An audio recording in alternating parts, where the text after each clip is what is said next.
بسم اللہ الرحمن الرحیم، السلام علیکم۔ میں سید عمران شفقت آپ کو بیٹھک میں خوش آمدید کہتا ہوں۔ کل کوئی بیٹھک ہوئی ہے کوئی بڑے لیول کی جڑواں شہروں میں سے ایک شہر میں، اور وہاں پر ایک کوئی بڑی طاقتور شخصیت تھی، سعید چوہی صاحب نے بھی اس پر گفتگو کی ہے اور بھی کافی لوگوں نے کی ہے گفتگو۔ تو وہ بڑی خوفناک سی گفتگو ہے، وہ معاملات کس طرف جا سکتے ہیں، جانا چاہتے ہیں، یا پھر یہ ایک ویسے ہی گفتگو تھی، روایتی باتیں تھیں، کیونکہ ہم بطور قوم جو ہے وہ ہمارے پاس سب سے بڑا جو سبجیکٹ ہوتا ہے وہ سیاست ہوتی ہے، اور جو سب سے بڑا ٹارگٹ ہوتا ہے وہ سیاستدان ہوتے ہیں۔ تو لیکن خیر اس کو ایسے بھی نہیں نظر انداز کیا جا سکتا۔ اس پر میرا خیال ہے بات ذرا کر لیں۔ آج ایک عہدہ ہے CSC کا، کمانڈر اسٹریٹجک کمانڈ نا جی، وہ اس کے سربراہ پہلی دفعہ مقرر ہوئے ہیں عامر رضا صاحب، سید عامر رضا صاحب CGS تھے، اور 8ویں نمبر پہ یا 7ویں نمبر پہ تھے، وہ سپر سیڈ کر کے، خیر جن کو سپر سیڈ کیا ہے وہ انہوں نے ریٹائر ہو جانا ہے کوئی اگلے اکتوبر میں، یہ جو کمنگ اکتوبر ہے۔ تو اس پر بھی بڑی چہ مگوئیاں ہو رہی ہیں، بڑی باتیں ہو رہی ہیں کہ یہ جو سپر سیڈ کر گئے ان کے بھی کچھ ارمان ہوں گے۔ 3 سال میرا خیال ہے مل گئے، 3 سال ہے نا چوہی صاحب یہ میعاد، 3 سال مزید مل سکتی ہے ایکسٹینشن، اور ویسے بھی آگے کوئی 10-12 کے قریب جو ہے وہ لیفٹیننٹ جنرل جو ہیں اکتوبر میں ریٹائر ہوں گے تو نئے آئیں گے۔ تو یہ معاملہ جو ہے وہ عام لوگوں سے متعلق ہو نہ ہو، لیکن بڑا ایک کہتے ہیں ہارڈ سبجیکٹ ہوتا ہے ہمیشہ پاکستان میں، اس طرح کے تقرر، تبادلے اور اپوائنٹمنٹس اور ترقیاں۔ ہسٹری ہے اس کے پیچھے بھی ایک، شاید اس وجہ سے ہے۔ تو باقی آزاد کشمیر کے انتخابات ہیں، پاکستان مسلم لیگ نون اور پاکستان پیپلز پارٹی کے درمیان جو ہے وہ ٹسل ہے بڑی ٹھیک ٹھاک قسم کی۔ وہاں پر جو ہے وہ بلاول بھٹو صاحب کی بھی تقاریر ہیں، نواز شریف صاحب کی بھی تقاریر ہیں۔ نواز شریف صاحب نے ہلکے پھلکے انداز میں کہہ دیا کہ بنایا جائے جناب وزیر اعظم لگا دیا جائے، تو وہ جناب ہیں جی سمرو صاحب کو اعتراض ہے، اور سمرو صاحب جیسے اور بہت سے دوستوں کو اعتراض ہے۔ تو وہ اعتراض کیا ہے، کیوں ہے سمرو صاحب سے؟ ہاں جی، بڑی سیریس بحث شروع کی ہوئی ہے۔ وہاں پر لوگ بھی میرا نعرے لگا رہے تھے آزاد کشمیر کے کہ وزیر اعظم نواز شریف، وہ تو پتہ نہیں ہے، لیکن چلیں بہرحال ہمارے دوست ہیں جج صاحب، وہ تھوڑی دیر پہلے کہہ رہے تھے کہ یار جو وقت لنگدا جا رہا ہے، لوگوں کو عمران خان نال محبت ہو رہی، انہاں نال نفرت ہو رہی ہے۔ تو صاحب کی وضاحت کر رہے ہیں، حاضر سروس نہیں حاضر سروس نہیں ہے، عمران کے لیے ان کا مسئلہ نہیں، عمران کے لیے وہاں تو حمایت رہی ہے۔ تو وہ جناب وہ پھر کسی نے آگے سے کہا کہ جی سر تم تو شروع تو ہی پڑے لگتے ہیں۔ تو بہرحال یہ ہے، 2-4 چیزیں ہیں، ان پر میرا خیال بات کرتے ہیں۔ تو لیکن اس سے پہلے جو ہے وہ ہمارے پاس چونکہ 1-2 ایکسپرٹ ہیں وہ انٹرنیشنل افیئرس کے، تو یہ جو پاکستان کل ویسے کہیں پر جو ہے نا بڑی بیٹھک، اس میں بھی بات ہوئی، انہوں نے کہا انہوں نے لڑن دو آپس آن کے ٹیبل تھے آپ ہی۔ لیکن سعودی عرب والی جو بات ہے، سعودی عرب کو وہ منسلک کر دینا، ان کا جو جوہری وہ سول نیوکلیئر معاہدہ ہے کہ یہ اگر ابراہیم اکارڈ کرتے ہیں تو ہوگا، پھر حوثیوں کا سعودی عرب کے اوپر اٹیک، پاکستان کا درمیان میں لٹکنا، بلکہ پاکستان میں لٹکنا کیا ہے، وہ سیدھا کہہ دیا کہ جی کہ سعودی عرب کے ساتھ ہیں، تو ساتھ ہونے سے کیا ہوگا؟ سر کی کہہ دیتے بارے ارشاد فرماؤ، میرے سینئر بیٹھے ہیں، نہیں سر میں معافی چاہتا ہوں سر، آپ جو ہے یہ تو ارشاد فرمائیں۔ تفسیر صاحب سے بات کرنی چاہیے تھی۔ یہ تو پاکستان والا جو ایشو ہے نا، اور سعودی عرب کا جو ہے، وہ تو ایک، میں تو سمجھتا ہوں پاکستان کو کلیئرٹی رکھنی چاہیے۔ ہاں، ایران کے ساتھ تعلقات ہمیشہ ہم سمجھتے ہیں کہ بہتر ہی رہے ہیں، اور بہتر مزید رکھنے کی ضرورت ہے۔ ضرورت پاکستان کو اس لیے بھی ہے کہ ہمارا ہمسایہ ہے، 2 ہمسائے ہمارے دشمن ہیں پہلے ہی، طالبان والے بھی اور انڈیا والے بھی، ان کے ساتھ یہ ہماری دشمنی بنی ہوئی ہے۔ تو ایران والا معاملہ ٹھیک رہنا چاہیے، پر پاکستان نے کچھ معاہدے کیے نا، وہ معاہدے غلط کیے یا صحیح کیے، یہ الگ بحث ہے کہ وہ کرنے چاہیے تو اس وقت کے نہیں کرنے چاہیے، اور جس طرح پوچھ کے کر لیتے، یا جس طرح پاکستان نے چھلانگ لگائی نا ان معاہدوں میں، تو اس طرح کی ہماری خارجہ پالیسی میں کچھ ہمیشہ پرابلمس رہے ہیں۔ افغانستان کا ایشو ہو یا مڈل ایسٹ کا بھی، تو اس پہ ایک تحمل کی ضرورت ہوتی ہے. تو وہ پاکستان وہ شو نہیں کرتا، بعض اوقات اپنی ضرورتوں کے تابع ہو جاتا ہے. اور سعودی عرب کے ساتھ تو یہی معاملہ ہے کہ ہماری معیشت چلتی ہی ان کی وجہ سے ہے. وہ پیسے وہاں سے بھیجتے ہیں ہمارے پیٹرول خریدنے کے لیے، ریزرو رکھنے کے لیے. ادھار مانگ لیا نا، پیٹرول مانگ لیا، سارا کچھ یہ پاکستان نے مجبوریاں بھی امریکہ سے $10 ارب مانگ لی. لیکن اب جب آپ نے معاہدہ کر لیا تو اس معاہدے میں آپ کی کریڈیبلٹی داؤ پر لگتی ہے. اگر آپ کم از کم ان حوثیوں کے خلاف سعودی عرب کا اگر دفاع کرنا پڑتا ہے تو آپ نہیں جاتے. میں تو اس میں بالکل یہ ہے کہ آپ اگر ہر جگہ پہ متضاد پالیسی اختیار کریں گے، دو رخی پالیسی اختیار کریں گے، نقصان ہوگا. تو وہ پاکستان اس میں معاملے میں کلیئر ہے. دوسرا، پاکستان نے یہ جو کچھ اور جو سٹیپ آگے کیے ہیں، جہاں پہ لیبیا والے ایشو میں چلے گئے، کوئی سوڈان کو چلے گئے، یا اس طرح کے معاملات میں پاکستان کو اس سے پیچھے رہنا چاہیے. جس حد تک ممکن ہے اپنے ہاتھ پیچھے رکھنے چاہیے. ہم نے پہلے ہی بہت سی مصیبتیں جو ہے اپنے گلے ڈالی ہوئی ہیں. یہ افغانستان والی مصیبت گلے ڈالی تھی، اور اس وقت جب کہا جاتا تھا کہ آپ اپنے ہاتھ اس آگ سے باہر رکھیں، تو پھر بعض لوگ جو بڑے محب وطن ہیں وہ کہتے تھے وہاں تو ہمارے بھائی ہیں، ایک ہی ملک. اچھا، اس کے پیچھے وجہ وہ تو نہیں ہے کہ ویسے تو آپ پروڈیوسنگ نیشن ہے نہیں، پروڈکشن ہماری کوئی ہے نہیں، تو اکانومی چلانے کے لیے آپ کو پھر اسی طرح ہی کوئی جگاڑ بندی ہی کرنی پڑتی ہے. تو یہ سب سے نقصان دہ طریقہ ہے. اس طرح کی جگاڑ لگائیں گے تو یہ سب سے تباہ کن راستہ ہے. آپ نے اپنی سالمیت کو بیسیکلی داؤ پر لگایا ہوتا ہے جب آپ اس طرح کے معاہدے کرتے ہیں. جو پاکستان نے ابتدائی تاریخ میں امریکہ کے ساتھ سیٹو سینٹو وغیرہ معاہدوں میں جب کیا تھا، تب بھی پاکستان متنازع ہو گیا تھا. اور آپ اپنے پڑوس میں دو بڑی سپر طاقتیں جو تھیں ان کے ساتھ آپ نے دشمنی لے لی تھی، چائنا بھی اور رشیا بھی. سو اس پہ پاکستان کو اب جہاں یہ معاملہ بنا ہوا ہے اس میں اب ایران بھی پیچھے نہیں ہٹنے والا. اب ایران میں کیا ہوتا ہے، ہم بڑی تنقید بھی کرتے رہتے ہیں. وہاں ہم کہتے ہیں کہ وہاں اقتدار تقسیم ہے، وہاں سارا کچھ ہے، اور وہاں پاسداران ہیں، وہ کیا فیصلہ کرتے ہیں. لیکن جو حالات جس خرابی کی طرف جا رہے ہیں وہ بڑے، اب امریکہ قابل اعتبار نہیں رہا. ابھی جو ٹرمپ نے شرط لگائی ہے جی، وہ CNN کی ایک پوری رپورٹ اس میں آئی ہے کہ وہ ٹرمپ نے اس سے نیتن یاہو سے فون پہ بات کی ہے یا نہیں کی. لیکن بہرحال وہاں سے پریشر اتنا آیا کہ 8 گھنٹے میں ہی اسے فیصلہ تبدیل کرنا پڑا اپنا. وہ جو معاہدہ ہوا ان کا نیوکلیئر والا جو ہوا، تو ابھی وہاں پہ کیا تبدیلیاں آ رہی ہیں. وہاں پہ دیکھیں نا، اب ایک اور چیز ہے، غزہ کو اسرائیل شاید فری کرنے پر تیار ہو چکا ہے.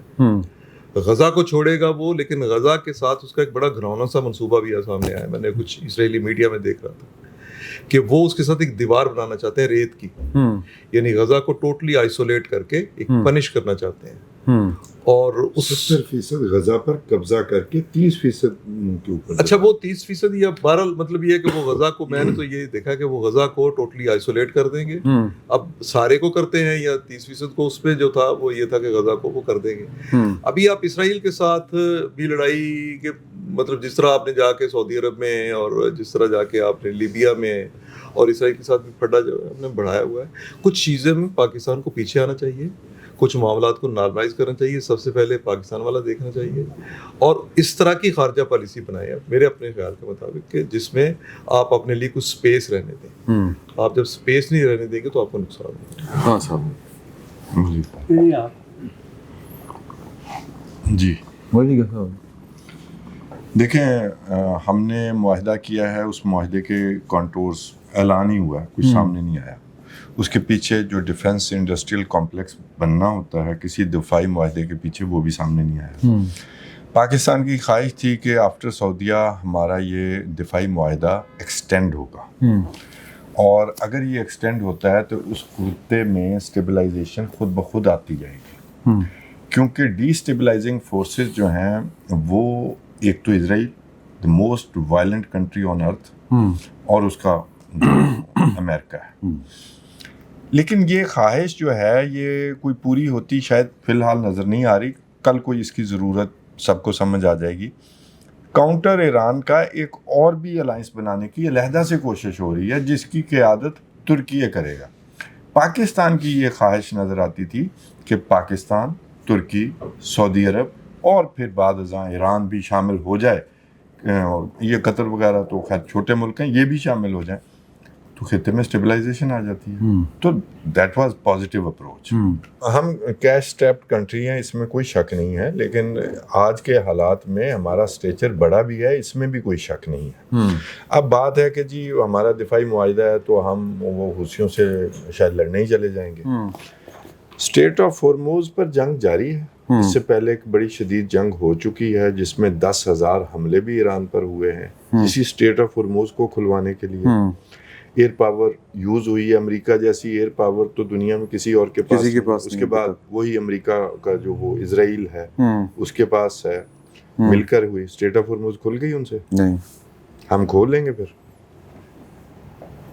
یہ باب المندل نہیں میں اسی لیے کہہ رہا ہوں نا، مجھے اگر وہ ایڈیاں دو طاقتاں کو باب ہرمز نہیں کھل سکی تے وہ باب المندل یہی نا. اور وہ ہم سے زیادہ امریکی اسلحے کے کہیں بڑے خریدار ہیں، تقریباً $100 ارب سالانہ کے. سعودی عرب کے پاس خود بڑا اکوپمنٹ ہے. ٹھیک ہے، ہم نے جو کردار ادا کرنا ہے وہ وہی جو آپ نے مینشن کیا کسی طاقتور شخصیت کے حوالے سے کہ پہلے بھی ابھی ٹائمز آف اسرائیل کی رپورٹ آئی ہے. خیر وہ تو پروپیگنڈا ہے کہ جی 2 کمپنی ہیں، ایک IRGC چلاتی ہے پیٹرولیم کمپنی اور ایک آرمی چیف جو ہے پاکستانی وہ چلاتے ہیں. ہاں جی یہ خبر ہے. اور انہوں نے کہا کہ جی یہ اگر آپ سعودی عرب پر حملے کریں گے نا تو پھر یہ پیٹرولیم کا کاروبار دونوں کمپنیوں کا بند ہو جائے گا. یہ ٹائمز آف اسرائیل کی رپورٹ ہے. اوکے، اب یہ ایک اور طرح کا پروپیگنڈا ہے. ٹھیک ہے، مقصد یہ ہے کہ سب آپس میں لڑ پڑیں اور ان پر سے بوجھ ختم ہو جائے جو جنگ کرنے آئے ہیں، جو اس خطے میں دوبارہ تباہی لانے آئے ہیں، امریکہ اور اسرائیل. حالت آپ یہ دیکھ لیں اسرائیل کے مضبوطی کی، تمام تر جینوسائیڈ کے باوجود بظاہر ہم کہتے ہیں جی وہ ٹرمپ حکومت شاید ان سے ناراض ہو گئی ہے. F-35 ترکیے کو دینے کا اعلان کرتا ہے ٹرمپ. ہاں جی. اس کے بعد اپنا وزیر دفاع وہ جو میجر ریٹائرڈ ہے پیٹ ہیگسٹ، اس کو اسرائیل کو منوانے کے لیے بھیجتا ہے کہ ہم وہ والا F-35 نہیں دے رہے کیونکہ انہوں نے اس کی بات کی.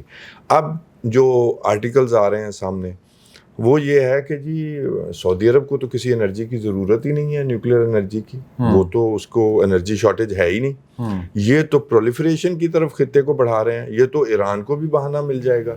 ٹھیک ہے، تو وہ معاملہ پھر اس میں جب اسرائیل کی ناراضگی آئی تو اس نے وہ ڈال دیا ابراہم ایکارڈ.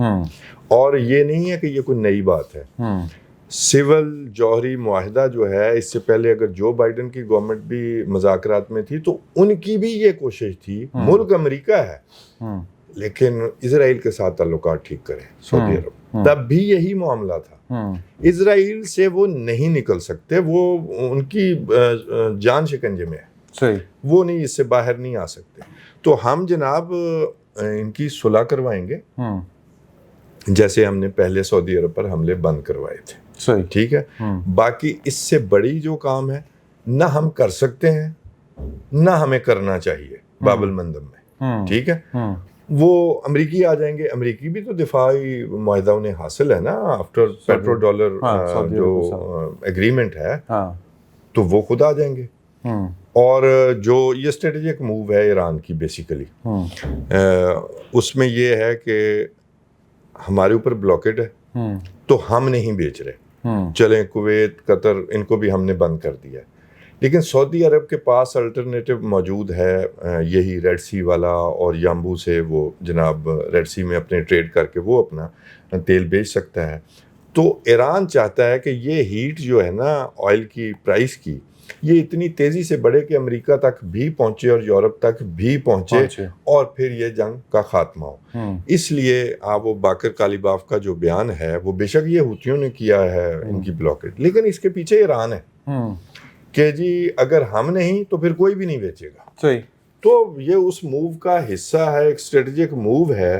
تو اس لیے سعودی عرب کو وہ ٹریڈ بند کرنے کا معاملہ ہے کہ ٹریڈ ان کی جو ہے نا آئل کی اس پر بھی ضرب لگے اور عالمی منڈی میں جو ہے وہ تیل کی قیمتیں اوپر جائیں.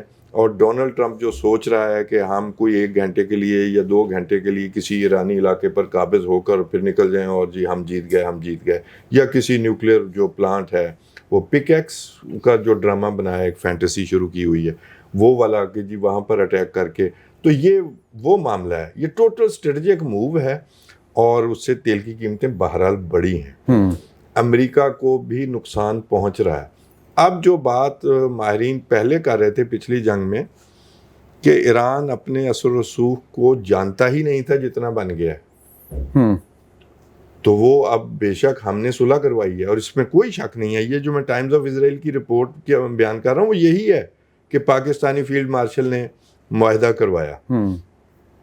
تو میرا خیال ہے کہ جی ہم لڑنے کہیں نہیں جا رہے, ہم صلح کروانے میں بہترین عزت پا چکے ہیں اور وہی کروائیں گے, اور ہم سے پھر یہ خدمات لی جائیں گی. اور یہ سعودی عرب کی بات نہیں, یہ لڑ لیں امریکہ بھی لے گا. میں آج ہی فوٹیج دیکھ کے آیا ہوں وہ سلطی ایئر بیس کی, اور اس کی بحرین میں, اور وہ جو امیزون کا جو کوئی ڈیٹا سینٹر اس کی فوٹیج بھی, سیٹلائٹ فوٹیج. شدید نقصانات پہنچے ہیں ایران اور امریکہ دونوں کو. ایران کی پرسیجن بھی حیران کن حد تک, یعنی آپ حیران ہو جائیں گے کہ وہ کس طرح الودیع ایئر بیس کی فوٹیج دیکھی ہے کہ کمال ہو رہا ہے. اور جو یہ معاملہ ہے لاجسٹکس کا, امریکہ کے لیے سیریس ہوتا جائے گا, مزید سیریس ہو جائے گا. تو یہ جنگ وہ پہلے بھی ہار چکے ہیں, اب بھی نہیں جیت سکتے. بلکہ وہ میزائل نہ ہونے کی وجہ سے B-52 جو طیارے آئے ہیں, B-2 جو آئے ہیں, وہ یہ کہ بمباری کریں کیونکہ میزائلوں کی شارٹیج ہو گئی ہے امریکہ کے. اوکے, انفیکٹ وہ B-2 والے بنکر بسٹر بام کی تو انہیں شارٹیج کوئی نہیں ہے, وہ انہی کے پاس ہیں. میزائل ڈیفنس B-1 جو پہلی بار چلیں کوئی بھی, برطانیہ نے بھی کہا کہ ہم بھی اس جنگ میں آپ کو اڈے دیتے ہیں, لیکن اصل میزائل ڈیفنس سسٹم کی شارٹیج ہوئی ہے. ہاں وہ ویسے بھی وہ سستے سے میزائل کو روکنے کے لیے تھاٹ سسٹم ہر جگہ ڈپلیٹ ہوا ہے ان کا. ایران نے اپنے وہ جی وہ کون سے لیکوڈ جو ان کا والے ہیں نا جو میزائل ہیں, اور یہ شاہد 136 بلکہ اس کا جی ان کا اولڈ ورژن وہ چلا کے ڈپلیٹ کروا دیا ہے معاملہ. اب آج عراق میں جو حملہ ہوا ہے امریکی بیس پر, وہ دیکھ لیں آپ, اس کی فوٹیج دیکھ لیں, تو وہ اصل میں معاملہ میزائل ڈیفنس سسٹم کا ہے. باقی یہ نہیں کہ بھی اس کے پاس سامان ختم ہو گیا, میزائل ڈیفنس سسٹم. اور ان سارے خطے کو سارے جو ممالک فیسیلیٹیٹ کر رہے تھے ان کو آخر دفاع کا ہی تو تسلی دی گئی تھی کہ ہم آپ کا دفاع کیا کریں گے, تو دفاع تو نہیں ہو سکا سوائے اسرائیل کے, صحیح, سوائے جینوسائیڈ کے کسی کا دفاع نہیں کر سکے. تو اسرائیل کے پاس سب سے بیسٹ جو میزائل ڈیفنس سسٹم ہے ان کا فٹ ہے, باقی سب فارغ ہو گئے. اچھا ایک ولید صاحب یہ کہا جاتا ہے کہ جی کہ یہ ایران جو ہے وہ عربوں کے اوپر یا ادھر ادھر حملے کرتا ہے, اسرائیل کے اوپر کیوں نہیں کرتا؟ تو کیا وجہ ہے وہ کہ ان کا ڈیفنس سسٹم زیادہ تگڑا ہے, ڈیفنس سسٹم؟ ہاں وہ سسٹم تگڑا ہے, وہ کیے ہیں کچھ حملے تو کیے شروع میں, ہاں لیکن اب نہیں کرا. اب انہوں نے ٹارگیٹ ہی وہ کیا ہوا نا, یہ بھی اسٹریٹجک موو ہے بس. بحرین جہاں تکلیف پہنچے یا جو بھی. اب پاکستان کا جہاں تک تعلق ہے وہ اوبیسلی بڑا اسٹیٹمنٹس فرسٹ ٹائم آنا شروع ہوگی کہ ایران کوئی اشارہ کر رہے ہیں نا کہ اگر سعودی عرب پہ حملے ہوں گے تو پھر ہم مطلب برداشت نہیں کریں گے, یا ہمارے جہازوں پہ حملے ہوئے تو ہم برداشت نہیں کریں گے. اب وہ حوثیوں کا جو مسئلہ ہے, دو تے انہوں نے اٹیک کر بھی دو کو موڑ دیا جی. ہاں لیکن یہ کہ ایران کو مطلب اس کو بھی سوچنا چاہیے تھوڑا سا. میں یہ نہیں کہہ رہے کہ اوبیسلی جنگ لگی ہے تو جنگ میں پھر سب جائز ہے, جدھر بھی آپ کریں گے وہ کہیں گے جی ہم ان کے نشانہ کر رہے ہیں, چاہے وہ بحرین کسی کو آپ یہ تو نہیں نا کہہ سکتے کہ سر سٹ کے تو کٹ کھانا ہے. ایران نے اسمارٹ موو لے لی نا اپنی طرف سے, اعلان ان سے کروا دیا, پیچھے تو خود ہی ہے, ہاں حوثیوں سے اعلان کروایا. تو اوبیسلی وہ بڑی اسٹریٹجک پوزیشن میں ہے ایران اس وقت, لیکن اس کی جو کاسٹ ہے وہ بھی اس کو بڑی برداشت کرنا پڑے گی, یعنی کہ جو اس کا اپنا نقصان ہو رہا ہے وہ بھی, اور جو باقی ملکوں کو وہ کر رہا ہے, ہٹ کر رہا ہے, چاہے بحرین ہے, کویت ہے, جو بھی ہیں ملک سارے, تو وہ ٹارگٹ کر رہا ہے کہ یہ ہم فیسلٹیز جو ان کی ہیں امریکن ان کو ہم ٹارگٹ کر رہے ہیں. لیکن وہ میزائل ادھر ادھر بھی گر رہے ہیں, مطلب پچھلی دفعہ جب وہ گرے ہیں تو وہ لازمی ساری وہ اڈوں کے اوپر ہی گرے ہیں, مطلب مختلف جگہوں پہ گرے ہیں, ان کی جو آئل کی فیسلٹیز ہیں ان کے اوپر بھی گرے, قطر میں بھی اور باقی ملکوں میں بھی. صحیح. تو مطلب سمجھے کہ ایک جنگ ہے اوپن, جنگ سمجھ لیں کہ ایران نے امریکہ نے ایران پہ حملہ کیا تو ایران نے سب کے ساتھ جنگ کی صحیح شروع کر دی نا, یعنی کہ یہ تو نہیں کہ کسی کا لحاظ کیا. اب پاکستان ایک پھنس گیا مشکل میں, پاکستان نے کیونکہ معاہدہ کیے ہیں سعودی عرب سے, تو یہ مشکل جو ہے اب سنگین ہوتی جا رہی ہے. جو پیغامات انڈر ہینڈ دیے جا رہے ہیں کہ اس سے ذرا تھوڑا احتیاط کرے سعودی عرب کو صرف پروٹیکٹ کرنے کے لیے, تو لیکن ایران تو نہیں باز آئے گا نا, وہ تو کوئی بھی ملک ہے ادھر جہاں پہ اس کے اڈے ہیں انہوں نے اس کا کرنا ہے. لیکن اگر پاکستان ایک مشکل میں ہوگا تو پھر جو سارا میڈیشن کا سسٹم چل رہا ہے تو اس میں بھی مشکلات پیش آئیں گی نا, کہ اگر پاکستان میڈییٹ ہی نہیں کر پائے گا, یعنی کہ پاکستان دیکھیں پہلے جتنی بھی ساری چیزیں ہوئی معاہدہ ہوا تو اس میں کچھ پاکستان کی طرف سے چیزیں تھیں جس کے اوپر پھر ایران نے معاہدہ کیا, یعنی کہ جو نکات طے ہوئے سارے دونوں فریقین ہیں انہوں نے طے کیا کہ ٹھیک ہے جی یہ سوٹیبل ہمیں ہم معاہدہ کر لیتے ہیں. اب اس کی خلاف ورزی کے بعد جو کچھ ہوا دوبارہ سے جنگ لگ گئی. ٹرمپ جو ہے وہ بھی مشکل میں وہاں امریکہ میں کہ جی میں تو جنگ جو ہے وہ ہم نے ختم کر دی, اب ایران جو ہے وہ ہم نے اس کا بندوبست کر دیا, یعنی کہ جتنی تباہی ہم نے لانی تھی وہ تباہی کر دی اس کی. اب ٹرمپ جو ہے وہ بار بار کہہ رہا ہے کہ جی میں تباہی اور کروں گا, لیکن پاکستان اس لیے زیادہ مشکل میں ہے, فائنینشلی بہت زیادہ مسائل ہیں, اکانومی جو ہے پاکستان کی آلریڈی خراب ہے. اب لوگ جو ہیں وہ جنگ ختم ہونے پہ بڑے خوش ہو رہے تھے کہ چلو جنگ ختم ہوگی, لیکن اب جنگ ختم ہونے کا نام ہی نہیں لے رہی. پیٹرول لیکن بڑھ رہی ہے, مہنگائی. ایک چیز ضرور ہے, اگر اب آپ تھوڑا سا ڈفرینس دیکھیں گے نا لوگوں میں, جی وہ ایران کے خلاف بھی ہے. انہوں نے ایران کیا ہے, مطلب ایک بات ہے ویسے ہی کہ جنگ ختم ہی نہیں ہو رہی.